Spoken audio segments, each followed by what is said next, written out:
Good morning everyone and welcome to the class. We are doing the revision of the chapter New Centers of Power, and under this chapter we were discussing the questions which are given in your textbook, and we have discussed the questions up to 4, and now we will discuss the question number 5. So the question is, what are the objectives of establishing regional organization? The chapter is about the new centers of power, and in this new center of power we have discussed about regional organization. And in this regard, one thing you must remember that European Union is a regional organization, ASEAN, SAARC, these three are regional organization, but BRICS is not a regional organisation, because regional organisation का मतलब क्या होता है, जो एक reason से related हो, एक पर्टिकुलर रीजन की जो ऑर्गेनाइजेशन है हम उसको कहते हैं रीजनल ऑर्गेनाइजेशन. और यहाँ पर हम क्या देख रहे हैं कि BRICS is not concern with any particular region, है ना. जैसे ईयू है, EU is European Union. In EU the members belong, all the members belong to European countries, है ना. Then ASEAN is there. ASEAN is South East Asian nation. वो जो association है वो साउथ ईस्ट एशियन नेशंस का है. तो ये क्या है, that is also concern with a particular region. Then SAARC, the countries of the South Asia. But BRICS में अगर हम देख रहे हैं तो क्या देख रहे हैं कि जो भी कंट्रीज हैं, मेंबर कंट्रीज हैं, they are not belonging to a particular region of the world. Like Brazil is there. Brazil जो कि साउथ अमेरिका में है. देन रसिया जो कि यूरेशिया का पार्ट है. देन इंडिया जो कि एशिया है. चाइना एशिया है. साउथ अफ्रीका अफ्रीका का पार्ट है. तो ये स्कैटर्ड है. इनको यूनाइट करने वाला क्या फैक्टर था? द फैक्टर इज कि they all are emerging world economies. यही इनको जोड़ने वाला फैक्टर है. इसमें रीजन इज नथिंग देयर. ठीक है.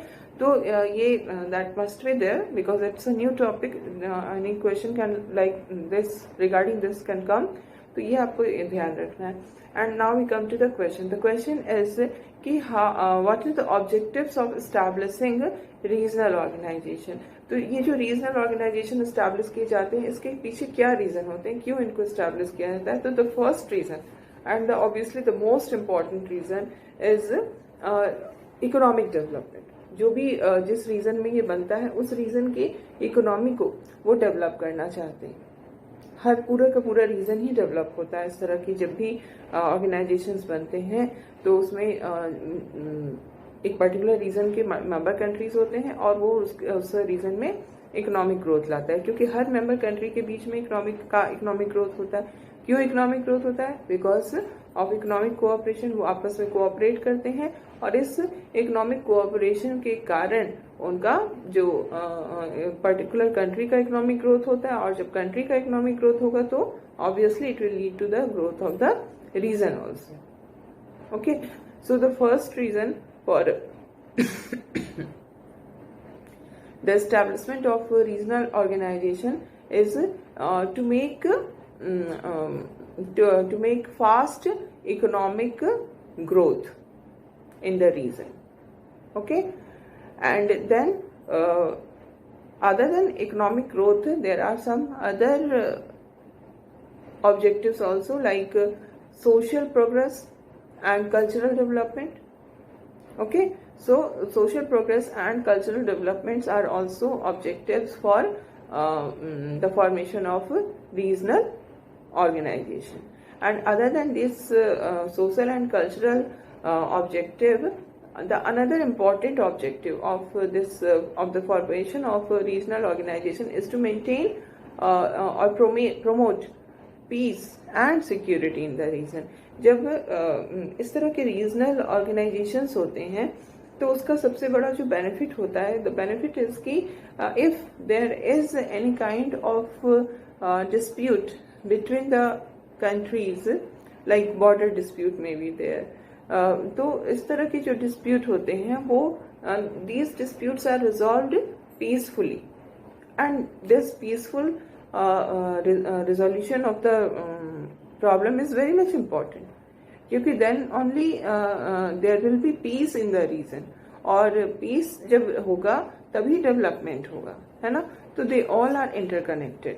तो इन दिस वे अगर हम रीजनल ऑर्गेनाइजेशंस फॉर्म करते हैं तो this regional organisation also leads towards promoting regional peace and security, towards promoting stability in this region.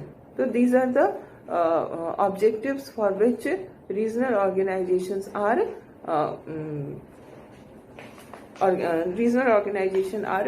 established. The first is to make economic growth,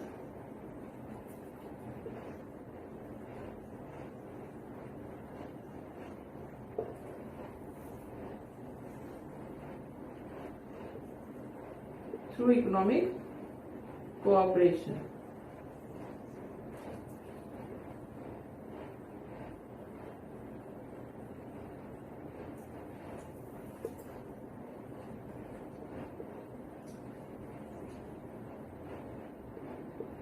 The second is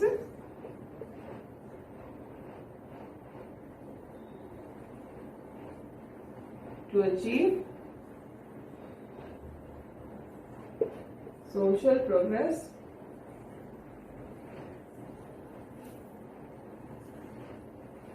and cultural development.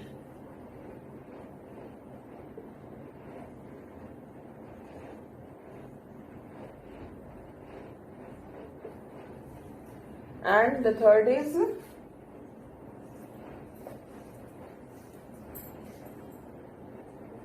to promote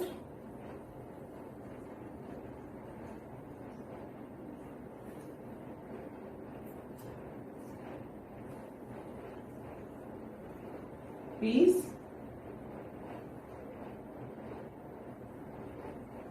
security, to promote peace, security and stability.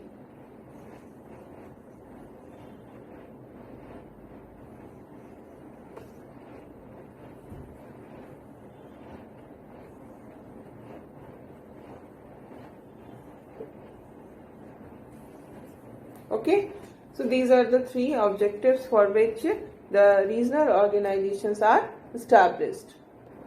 Now the next question is, how does the geographical proximity influence the formation of regional organization? This question is regarding, जैसे हमने अभी just I told you कि European union, ASEAN, SAARC, ये जो organisations हैं, these are regional organization, क्योंकि इनमें geographical proximity है. Geographical proximity means the member countries are belonging to the same geographical area, है ना. तो ये geographical proximity हम इसी को कह रहे हैं कि members are belonging to the same geographical area. तो the question is कि why, how this geographical proximity influence the formation of regional organisation. क्यों जियोग्राफिकल प्रॉक्सिमिटी को हम इम्पोर्टेंट मानते हैं, क्यों इस तरह से ही ऑर्गेनाइजेशन बनते हैं. लेकिन इसका जो एक्सेप्शन है दैट इज ब्रिक्स. ब्रिक्स जो बना है उसमें जियोग्राफिकल प्रॉक्सिमिटी नहीं है. ठीक है, तो फर्स्ट ऑफ ऑल हम ये बताएंगे कि how does the geographical proximity influence the formation of regional organisation. सबसे पहली चीज जो होती है कि जिस एक रीजन की जो बात हम कर रहे होते हैं, तो all the countries who belong to a particular region they face the same kind of situation. Like उनका जो हिस्टोरिकल बैकग्राउंड होता है वो उनका सेम होता है. जैसे हमने आसियान के बारे में देखा, we have considered ASEAN. In ASEAN what we find कि जो भी कंट्रीज हैं they were the victim of colonisation. They all were the colonies of the great colonial powers. So during colonial rules they faced the same kind of problems, and after the end of the colonial rules they were facing the same kind of challenges. तो ये जो common problems हैं वो हमें जोड़ता है. जब हमारी कुछ प्रॉब्लम है, हम अपने प्रॉब्लम से परेशान हैं, and just think of an individual. जब हमको पता चलता है कोई और भी है जो कि उसको भी सिमिलर टाइप ऑफ प्रॉब्लम वो भी फेस कर रहा है, तो हमें एक क्या मिलता है, स्ट्रेंथ मिलता है कि अब हम दो लोग साथ में मिलकर के इस प्रॉब्लम को सॉल्व करेंगे। तो द सेम थिंग कि यहाँ पर भी जो कंट्रीज हैं, अगर उनकी जियोग्राफिकल प्रॉक्सिमिटी है तो कई बार उनको same type of situation face करना पड़ता है बिकॉज ऑफ देयर लोकेशन। जैसे कॉलोनियल रूल की बात कर रहे हैं, तो अब इसमें क्या होगा कि उनको अगर if they are establishing such kind of regional organisation, तो वो अपने प्रॉब्लम को ज्यादा बढ़िया से टैकल कर पाएंगे। ओके, तो एक तो ये हो गया। दूसरी चीज कि कभी कभी हमारे जो एम्स होते हैं, एम्स एंड ऑब्जेक्टिव्स जो होते हैं वो भी कॉमन हो जाते हैं, क्योंकि हम चाहते हैं कि हम अपने आप को प्रमोट करना चाह रहे हैं, अपना प्रोग्रेस चाह रहे हैं, इकोनॉमिक प्रोग्रेस चाह रहे हैं, और उसमें हमको दूसरे जो कंट्रीज हैं उनसे हमें सपोर्ट चाहिए। तो जो इसमें क्या होता है कि जो नेबरिंग कंट्रीज होते हैं they play a very important role. Neighbouring countries के साथ हमारा रिलेशन जो है वो जितना ज्यादा ग्रो करेगा, उतना जो कंट्री तो ग्रो करेगी, पूरी की पूरी रीजन भी ग्रो करेगी। तो हमारे जो इंटरेस्ट होते हैं वो भी हमें एक दूसरे के साथ ले आते हैं। हमारे जो एम्स हैं, हमारे जो ऑब्जेक्टिव्स हैं कि हम सब इकोनॉमिक ग्रोथ चाह रहे हैं, कल्चरल एंड सोशल प्रोग्रेस चाह रहे हैं, तो उसके लिए हम सबको एक साथ आना पड़ता है। ठीक है, सो इस तरह से these are the region. Geographical proximity इसलिए जरूरी हो जाती है ताकि जो भी एक पर्टिकुलर रीजन है वहां पर जो भी प्रॉब्लम्स हैं वो एक जैसे होते हैं, और जब हम साथ मिल करके उसके लिए करते हैं, साथ मिल जाते हैं, तो वो प्रॉब्लम्स को हम सॉल्व कर पाते हैं। So I will write down the points.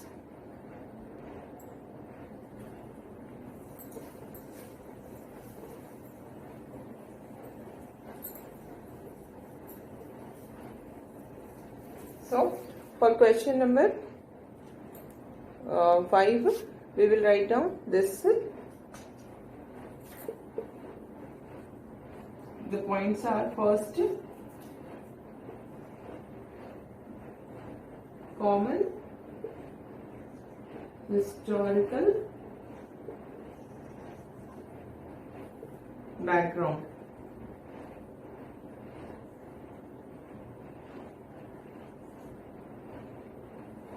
Then common challenges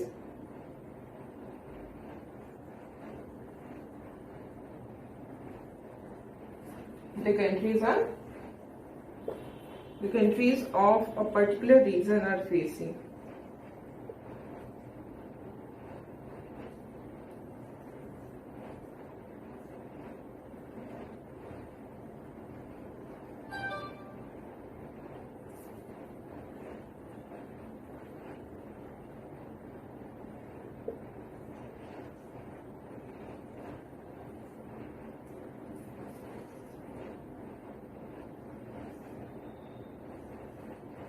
These are the two reasons: common historical background, then common challenges the countries of a particular region is facing, and the third point is common purpose of achieving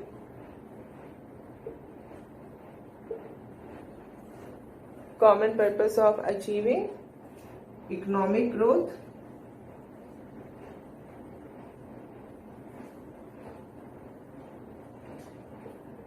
social development or progress,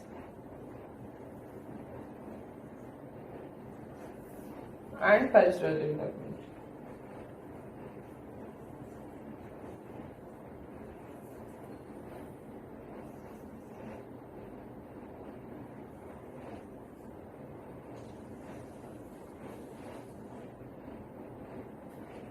Okay, so these are the three reasons why the geographical proximity is important in order to establish the regional organization. This is your question number 6. Okay, answer 6. And in this regard, you can also mention that it is not always that geographical proximity is maintained in the formation of regional organization. The example is the establishment of BRICS. Is proves that geographical proximity is not always considered essential for the formation of regional organizations. Okay, and now we see that what are the components of the ASEAN Vision 2020. ASEAN Vision 2020 के जो main components थे वो हमारे लिए important है. This is important question कि ASEAN ने कुछ विजुअलाइज किया था कि 2020 तक आसियान क्या क्या अचीव कर लेगा. ठीक है, and that is called ASEAN vision.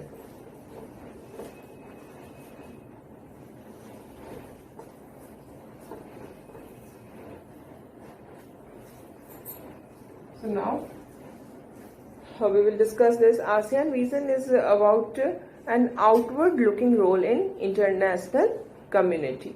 Outward looking role means कि the members of ASEAN are expected to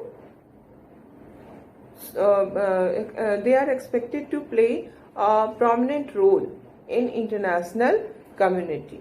They should not be concerned only with their country or only with their region, but they should go for an outward aspect.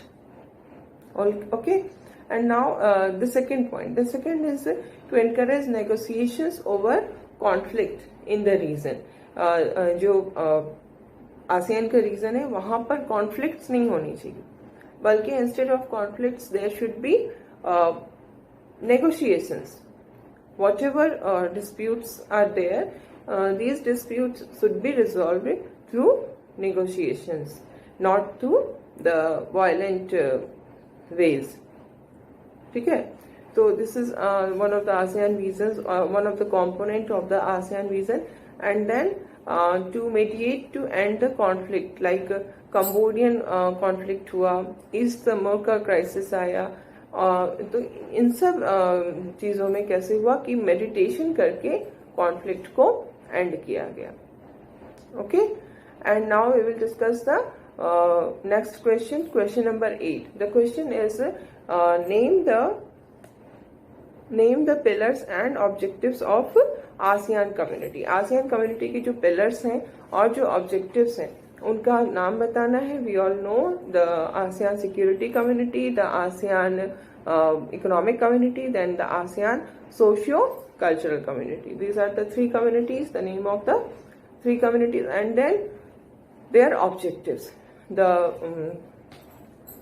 you can say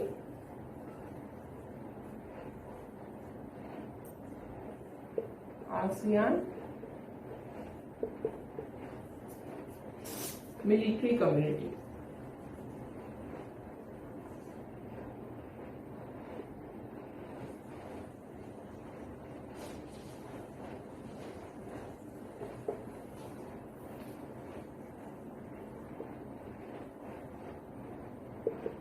So हर community के कुछ objectives हैं. And military जो community है, पहली community है, it's security community, ASEAN security community.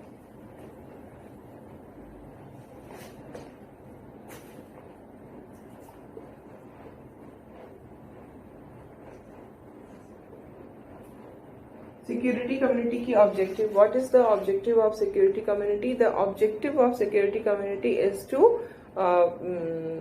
resolve the disputes through negotiation. There will be disputes. ठीक है, border disputes will always be there.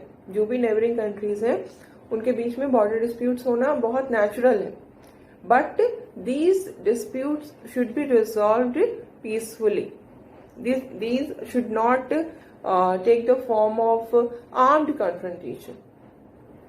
The country should not go for war और anything like that, बल्कि उनको आपस में negotiate करके जो भी डिस्प्यूट्स हैं टेरिटरी से रिलेटेड डिस्प्यूट्स हैं उसको रिजॉल्व करना चाहिए. Okay, and then there is the objective is to resolve disputes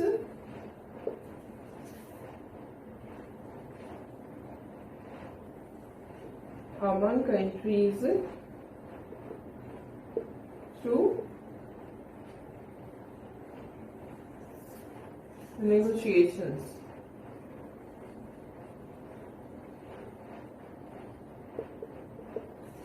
Okay, and now the second pillar. This is the first pillar, ASEAN Security Community. The second pillar is ASEAN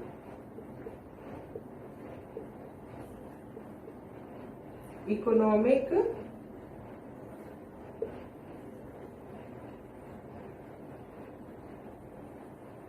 Community. Okay, this economic community, the most important objective of economic community is to accelerate economic growth through economic cooperation. जितना ज़्यादा हो सके उतना economic cooperation achieve करके economic growth को लाना. ठीक है, एंड इसी में हमारा सारी चीज़ें आ जाएंगी. जैसे इकोनॉमिक कोऑपरेशन में क्या होगा, फ्री ट्रेड होना चाहिए. जो मेंबर कंट्रीज हैं उनके बीच में किसी तरह का बैरियर नहीं होना चाहिए, ट्रेड बैरियर्स नहीं होने चाहिए. तो the most important objective of ASEAN economic community is to accelerate economic growth.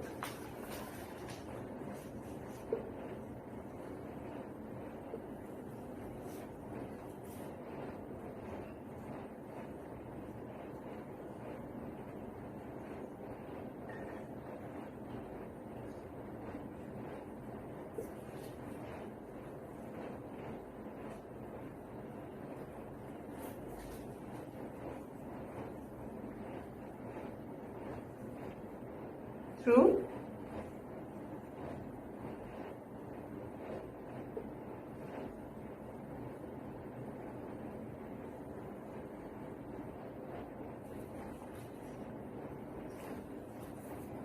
okay, to accelerate economic growth through economic cooperation. And now our third pillar is cultural community. This community is the aim of this community is to promote social progress and cultural development.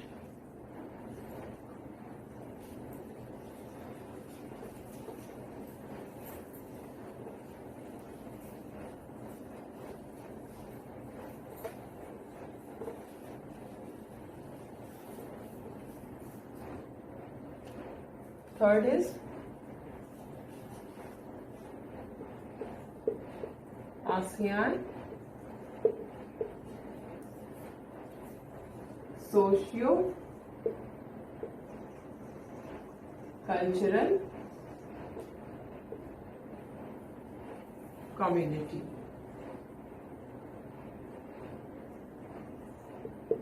Objective is to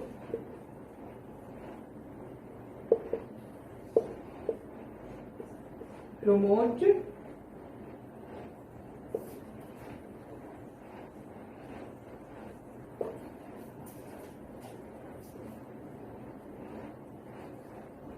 social progress and cultural development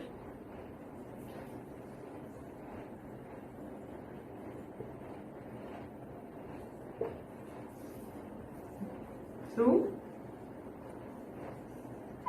cooperation among member countries.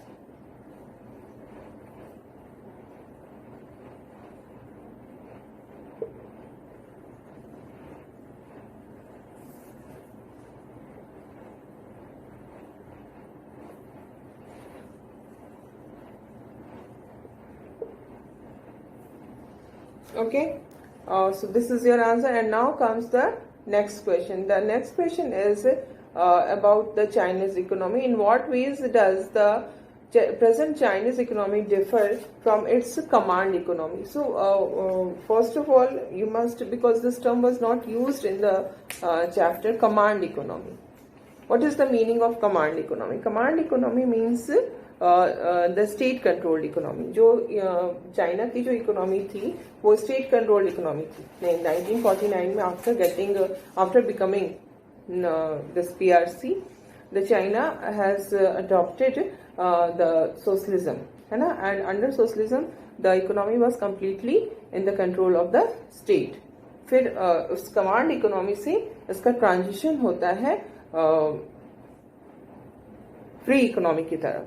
तो यही question है कि किस तरह से जो आज की इकोनॉमी है चाइना की वो कमांड इकोनॉमी से डिफर करती है. उससे क्या डिफरेंसेस है कमांड इकोनॉमी और प्रेजेंट चाइनीज इकोनॉमी में. ओके, तो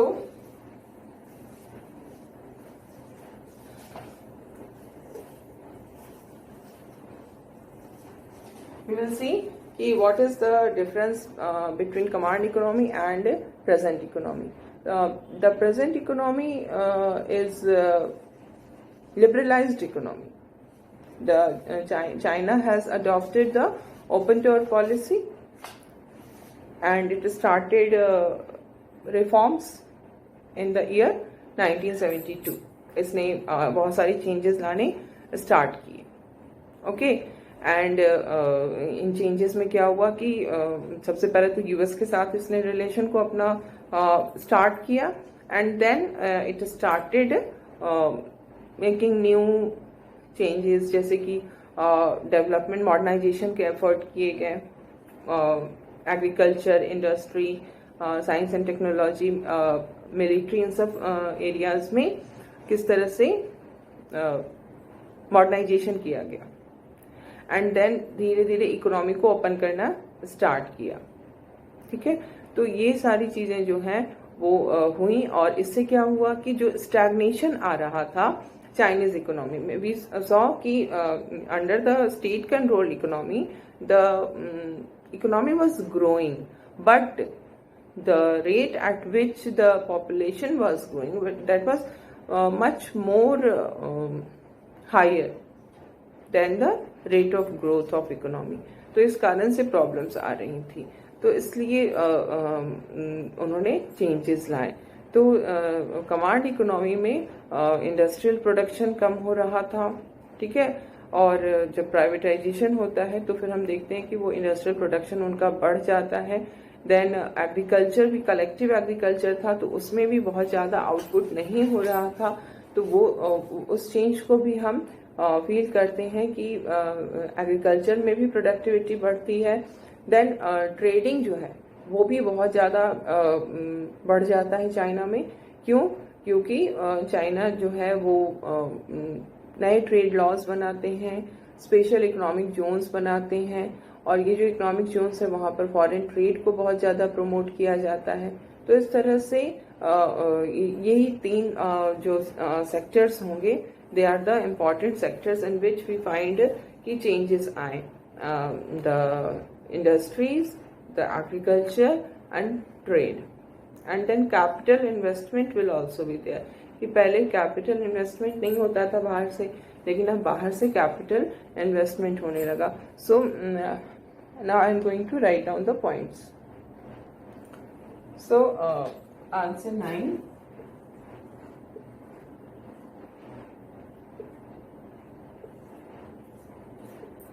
In command economy,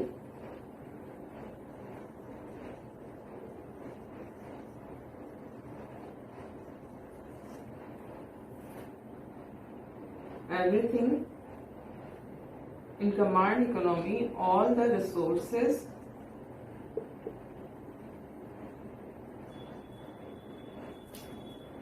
of the country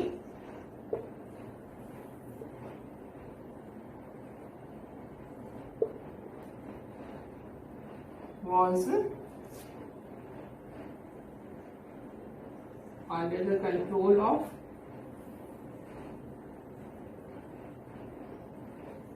state and the economy was closed.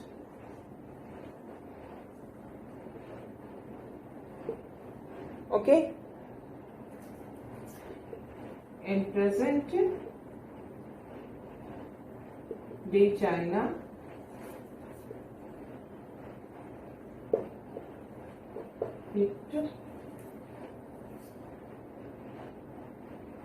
in present day China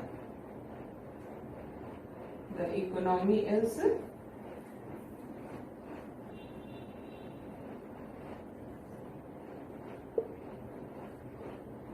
open. Okay, you can elaborate the points also, because I can't write down each and every detail, so I'm just writing the important points, then you have to elaborate it. And then the second point is privatization under the command economy.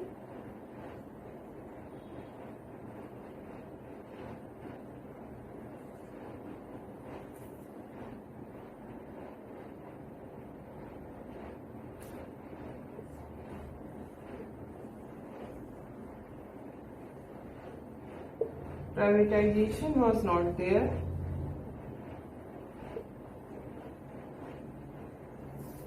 But presently in China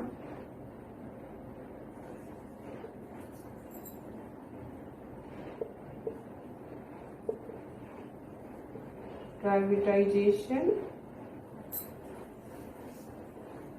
has been adopted, which led to high economic productivity.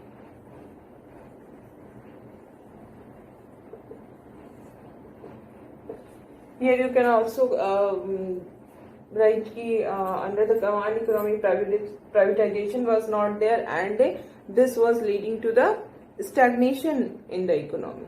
And now in present China, privatization has been adopted, and this privatization has led to the high economic productivity.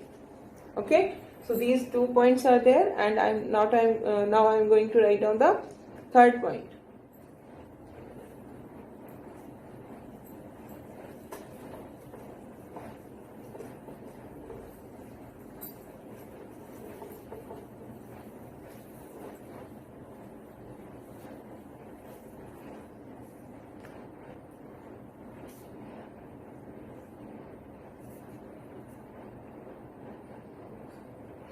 Collective farming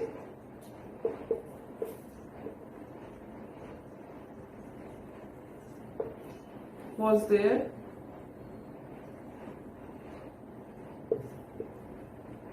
in command economy,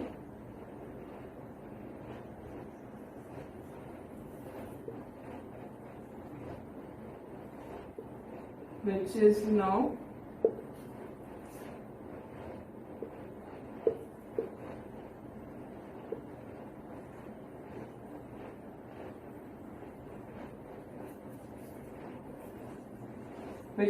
replaced by private farming.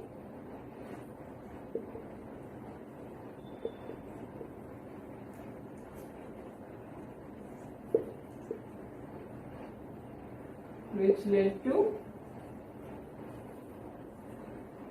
high agricultural output.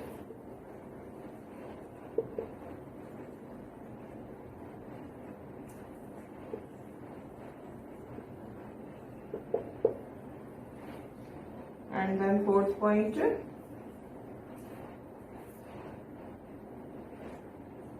new trading laws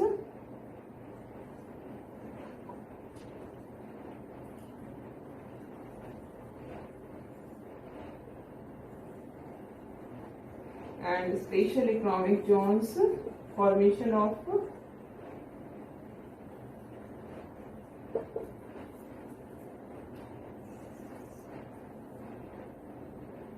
special economic zones have led to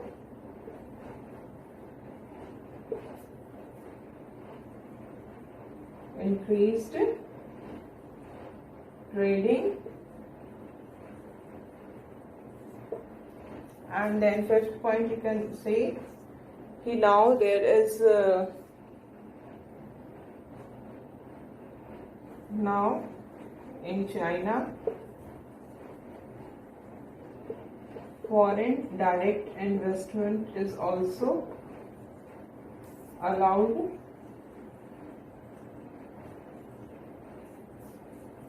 and all these factors are making China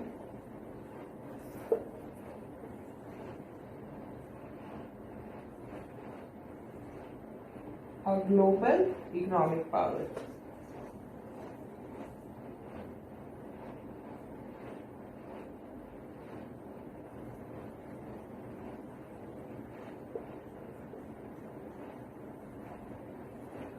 Okay, so this is all for today, and we will discuss another questions in the next class.